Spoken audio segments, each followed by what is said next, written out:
Sir ఇప్పుడు ఏదైతే నిన్న ఈ బాలరాముడి ప్రాణ ప్రతిష్ఠ కార్యక్రమం జరిగిందో అది ప్రధాని మోదీ దీన్ని ఒక పొలిటికల్ ఈవెంట్గా మార్చేశారు. సార్వత్రిక ఎన్నికల ముందు ఇదంతా ఎన్నికల ఓట్ల కోసం చేసినటువంటి ఒక స్టంట్ అని అంటున్నారు. దీనిపై మీరేమంటారు? ఇప్పుడు ప్రతిదీ ఎలక్షన్స్ కోసము, రాజకీయాల కోసము, లేకుండా అంటే మత విద్వేషాలను రెచ్చగొట్టడం కోసం అనేది వీళ్ళ యొక్క ఫస్ట్ నుంచి వస్తున్నదండి ఇది. ఇప్పుడు అదే నేను ఇంతకుముందు చెప్పినట్టు కూడా మామూలుగా అదే వాళ్ళ సమాధుల కోసము 600 ఎకరాలు కేటాయించి కొన్ని వేల కోట్లు తగలబెట్టి సమాధులు కడితే వాళ్ళు అదే అంత ఏం లేదు. 1947లో 600 మసీదులు ఉన్నాయి దేశంలో. ఇప్పుడు దాదాపు 11 లక్షలు ఉన్నాయి. అంటే 60 సంవత్సరాల కాలంలో వాళ్ళు ఎన్ని మసీదులు కట్టారు ఏమి అనేది వాళ్ళు లెక్కలేకి తీసుకోరు. ఎందుకంటే అదే హిందువుల కోసం కట్టినటువంటి రామాలయం గురించి, అయోధ్య గురించి అయితే వీళ్ళు రాజకీయం కోసము, మత విద్వేషాలను రెచ్చగొట్టడం కోసం అంటారు. అంతేకాదు మామూలుగా 1200 కోట్లు పెట్టి మాయావతి గారు ఏనుగుల బొమ్మలు పెట్టారంతా మొత్తం. అది కూడా ఎవరు ప్రశ్నించరు, ఎందుకంటే సెక్యులర్ ఇది. నిన్ననే మోడీ గారు చెప్పారు, త్రేతాయుగంలో ఉన్నటువంటి రాముల వారి గుడిని కట్టుకునేదానికి మనకు ఇన్ని వేల సంవత్సరాలు పట్టింది. దానికి ఆయన క్షమాపణలు కూడా చెప్పారు రాముడి గారికి.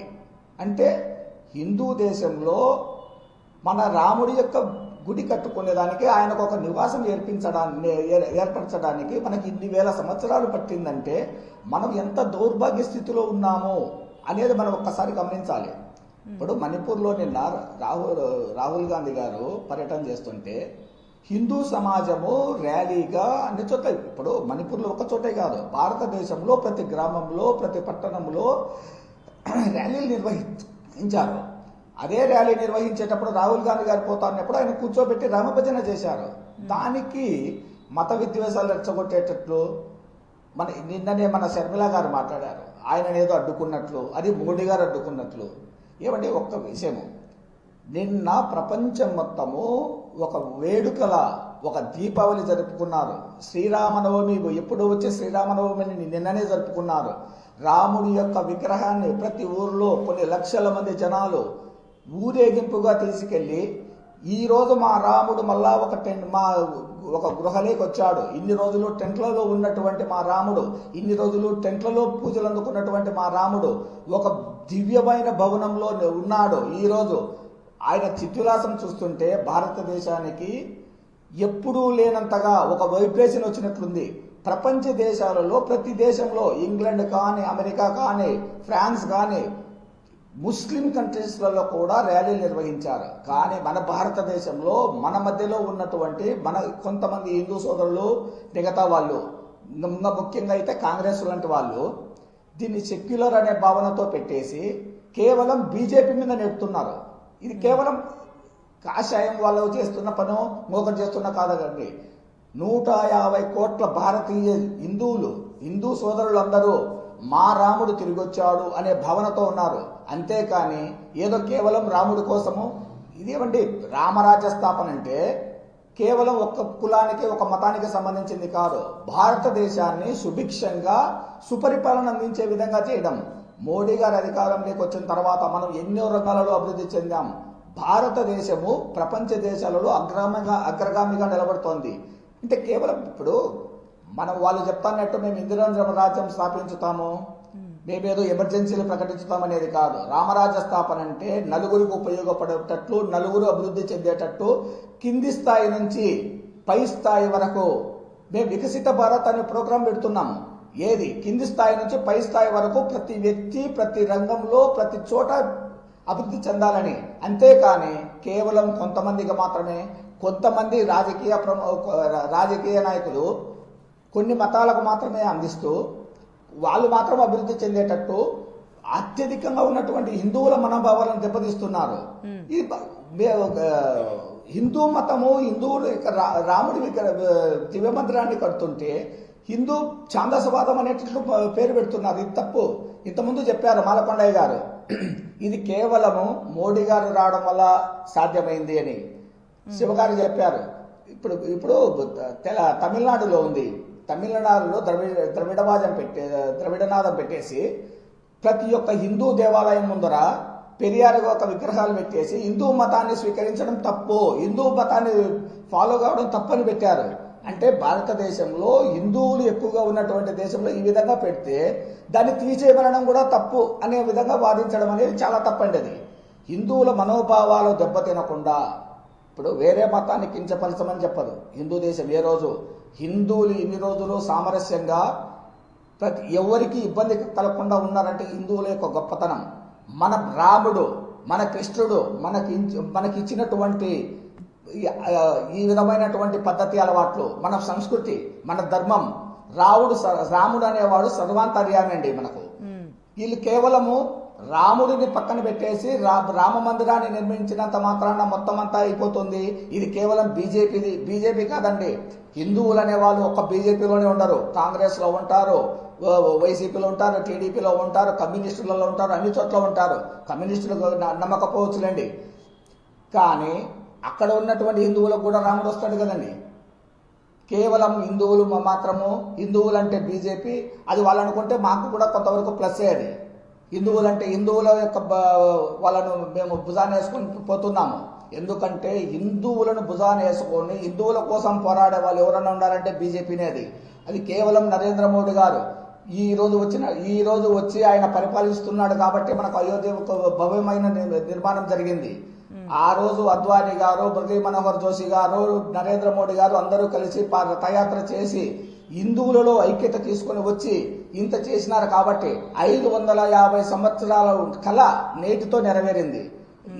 నిన్న కూడా మోడీ గారు మాట్లాడుతూ ఒక మాట చెప్పారు, ఈ రోజు నుంచి ఒక శకం స్టార్ట్ అయింది.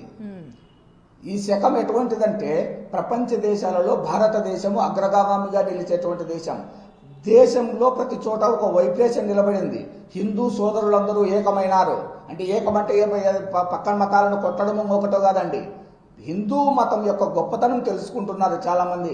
హిందూ మతం అంటే మనం సెక్యులరు, మనం మాత్రం మనిగి ఉండాలా, పక్క మతాలు ఏమన్నా కూడా ఊరుకుండాలా, పక్క మతాలకు ఏం చేస్తున్నా కూడా మనకు చేయకపోయినా కూడా ఏముండాలా అనేది కాదండి, తప్పండి అది పద్ధతి. మన మతాన్ని గౌరవిస్తూ పక్క మతాలను కూడా గౌరవించడమే హిందూ సాంప్రదాయం యొక్క ముఖ్యం. మాల్కొండే గారు, రైట్ అండి, మాల్కొండే గారు చెప్పండి. ఇంతకు ముందు మధ్యలో ఏదో చెప్తున్నారు, చెప్పండి మేడం. వాయిస్ మ్యూట్ లో ఉంది, అప్పుడు మాట్లాడండి. అవునండి, అవును. ఇప్పుడు ఇందాక శివశంకర్ గారు మాట్లాడుతూ అయోధ్యకు సంబంధించినటువంటి ప్రారంభ కార్యక్రమాన్ని పూర్తిగా భారతీయ జనతా పార్టీ ఉపయోగించుకుంటుంది, భారతీయ జనతా పార్టీ మైలేజ్ వచ్చే అవకాశం ఉందని చెప్తున్నారు. అయితే ఈ ధర్మం పట్ల విశ్వాసంగా భారతీయ జనతా పార్టీ పనిచేస్తుంది. ఈ ధర్మం పట్ల సనాతన ధర్మాన్ని కాపాడడానికి భారతీయ జనతా పార్టీ నాయకులు మాత్రమే మాట్లాడగలరు. మిగిలిన రాజకీయ పార్టీలు సనాతన ధర్మం అంటే మాట్లాడడానికి భయపడతారు, హిందుత్వం అంటే మాట్లాడడానికి భయపడతారు, జై శ్రీరామ్ అంటే భయపడతారు. నిన్న జై శ్రీరామ్ అంటానికి భయపడి కొంతమంది ప్రధానమంత్రి గారు, లేకపోతే భారత ప్రభుత్వం, లేకపోతే బాలరాముని యొక్క కమిటీ వారు స్వయంగా ఆహ్వానించినప్పటికీ కూడా ఆ ప్రాంతానికి వస్తే వాళ్ళ ప్రభుత్వాలు కూలిపోతాయని, వాళ్ళ ఓటు బ్యాంక్ పోతుందని చెప్పి దగ్గరికి రాని పార్టీలని మనం దృష్టిలో పెట్టుకుని భారతీయ జనతా పార్టీ ఏదైతే అందిపుచ్చుకొని ఈ సనాతన ధర్మం కోసం పనిచేస్తున్నప్పుడు ఇది రాజకీయాల కోసం, ఓటు బ్యాంక్ కోసం మనం మాట్లాడవలసిన అవసరం లేదు. ఇవాళ ఈ దేశంలో ఉండేటటువంటి అన్ని మతాలు, కులాలు ఈ ధర్మాన్ని గౌరవించేటటువంటి అందరూ కూడా మనం భారతీయ జనతా పార్టీ గౌరవిస్తుంది. ఈ ధర్మాన్ని వ్యతిరేకించేటటువంటి రాజకీయ పార్టీలను కానీ ప్రజల్ని కానీ భారతీయ జనతా పార్టీ గౌరవించదు అనేటటువంటి విషయం చాలా స్పష్టంగా మేము చెప్తున్నాం. ఇవాళ ఇందాక మాట్లాడుతున్నటువంటి విషయంలో నేను ఒక విషయం గుర్తు చేస్తాను.